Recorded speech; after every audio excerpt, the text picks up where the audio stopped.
Salut la famille et très heureux de nous retrouver une fois de plus pour ce nouveau numéro de la Minute Arthur. Aujourd'hui, je viens nous encourager de pouvoir puiser au-dedans de nous pour lutter contre les défis extérieurs. Mais avant de commencer, je vous demanderai deux faveurs. Aimez cette vidéo à la fin si elle vous a plu et si vous n'êtes pas encore abonné, please abonnez-vous. Merci. Vous savez, dans l'aviation civile, l'aluminium est le métal le plus utilisé pour la construction des avions. Il est préféré parce qu'il a une grande résistance contre la corrosion et puis un très bon rapport poids et coût. Cependant, il pose quand même un grand problème. Vu qu'il est léger, il ne résiste pas à une très forte pression atmosphérique en altitude. Pour pallier à ces problèmes, les ingénieurs ont trouvé un moyen d'injecter l'air sous pression contre la paroi de l'avion pour poser une résistance contre la pression atmosphérique en altitude, permettant ainsi à l'avion de voyager en toute sécurité. Cette analogie, c'est aussi pour dire que dans la tapisserie de la vie, nous nous retrouvons empêtrés dans les fils des défis extérieurs, des situations qui mettent à l'épreuve notre résilience, notre force d'âme et exigent beaucoup plus que nous pensons pouvoir donner. Dans ces moments-là, c'est le réservoir interne de force qui devient le phare, nous guidant à travers la tempête. En chacun de nous réside un guerrier silencieux, une résistance innée qui transcende les limites des circonstances. Cette force intérieure n'est pas bruyante ou ostentatoire, mais plutôt une force tranquille qui émerge face à l'adversité.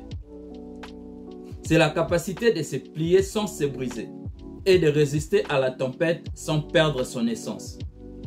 Les défis extérieurs sont les creusets dans lesquels le métal de notre caractère est testé et affiné. Il est facile de se sentir submergé, d'être consumé par les chaos extérieurs. Mais c'est dans ces chaos que s'allument les flammes de la force intérieure. Comme un forgeron qui forge une lame, les défis auxquels nous sommes confrontés façonnent et aiguisent les cœurs de notre être. Retiens aussi que la force intérieure est étroitement liée à la perspective. C'est la lentille à travers laquelle nous voyons le monde et interprétons nos expériences. Lorsque nous sommes confrontés aux défis extérieurs, l'effet de changer de perspective peut le transformer en opportunité de croissance. Aussi, cultiver un état d'esprit positif fait partie intégrante de l'exploitation de notre force intérieure. Il s'agit d'entraîner son esprit à voir les possibilités là où les autres ne voient que des obstacles. Paradoxalement, une partie de notre force intérieure réside dans la reconnaissance de notre vulnérabilité. Comme nous l'avons vu dans notre exemple d'illustration, c'est parce que les ingénieurs ont reconnu la faiblesse de l'aluminium qu'ils ont pu développer un système pour sécuriser les biens et les personnes. Mon ami, au milieu du chaos, il existe un espace calme, préservé de toute agitation extérieure. Un sanctuaire dans lequel on peut puiser par les pratiques telles que la méditation et l'introspection. C'est une source de force offrant clarté et résilience face aux tempêtes extérieures. Notre force intérieure agit comme une encre invisible. De la même façon que l'encre maintient stable un navire naviguant dans des mers tumultueuses, notre force intérieure nous garde stable face aux forces extérieures qui nous menacent à la dérive.